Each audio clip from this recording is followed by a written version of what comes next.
Now that we've seen some footage of Solo: A Star Wars Story, it looks like Lucasfilm is ready to market the film hard in the 3.5 months before its release. Entertainment Weekly's Anthony Breznican revealed some new images and information about the film, so I'm going to run through all of it real fast, talk about that new stuff, and speculate a bit on what some of it means. If you're trying to avoid everything about the movie, even speculation, this is your potential spoiler warning. The first image is of Han and Chewie on the Falcon. Lawrence Kasdan says that Solo is a secret bromance, a love story between Han and Chewie. I'm all about that. I really loved seeing Finn and Poe meet and bond and become friends in The Force Awakens, which Kasdan also wrote. If Han and Chewie's budding friendship is anything like that, I'm gonna love it. Kasdan also says that Wookiees don't make it easy for you to get in. To me, that says that Chewie might initially not be crazy about Han, which is interesting. In the old Legends book, The Hutt Gambit, we get to see the months after Chewie swore a life debt to Han, and it's Han who doesn't want Chewie following him. We might see a bit of a role reversal in this movie. The next picture is all about Han. The article says this film is a combination noir and western with buddy comedy elements. Again, that all sounds good. But it also says that Han is more of an idealist in Solo. I was not expecting that. If I have to guess, I think Han will get burned after he makes a selfless decision, and that'll influence who he becomes by the time of A New Hope. This is just another image of Lando, and confirmation that he's playing Sabak in this scene. Nothing else to say really, but Donald Glover continues to look great in the role.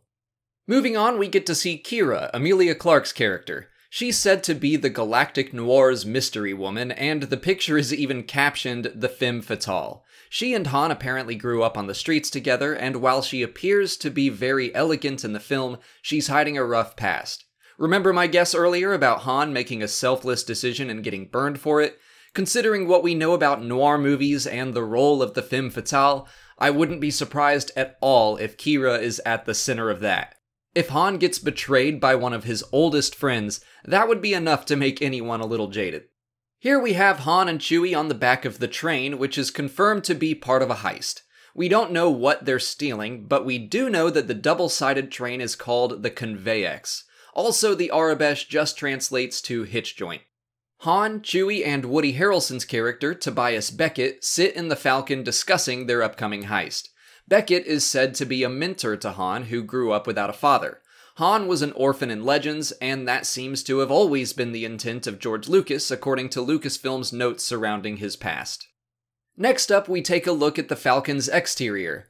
Ron Howard teases that there is a reason for its new look, but we'll just have to wait and see what that reason is. The new droid's designation is L337. I wonder if they'll call her Leet for short. She's said to have more personality than most droids, more emotional and less rigid, and they seem to hint that she's been built from various cobbled together parts. The final picture is from the planet Mimban. That planet's first appearance was in the very first Star Wars novel, Splinter of the Mind's Eye. It's a legend story now, but the planet was already made canon by the Clone Wars. When the trailers came out, I guessed that the Imperial admissions facility and the streets Han raced through were all on Corellia. It looks like that all is actually Mimban. It all seems to match the article's description as perpetually overcast. That could mean that Han's desire to join the Empire is part of a con job after all, if all of that is on the same planet, but right now, that's anyone's guess. Those are all the new images, and if you want to read the article for yourself, I've linked to it in the description. More information is coming out from Entertainment Weekly tomorrow and Friday, and I'll keep you updated on Twitter at the very least, and here if I think the news is big enough. If you haven't already, please like this video, subscribe to the channel, follow me on Twitter, Instagram, and Facebook, and consider checking out my Patreon page. As always, thanks for watching, and may the Force be with you.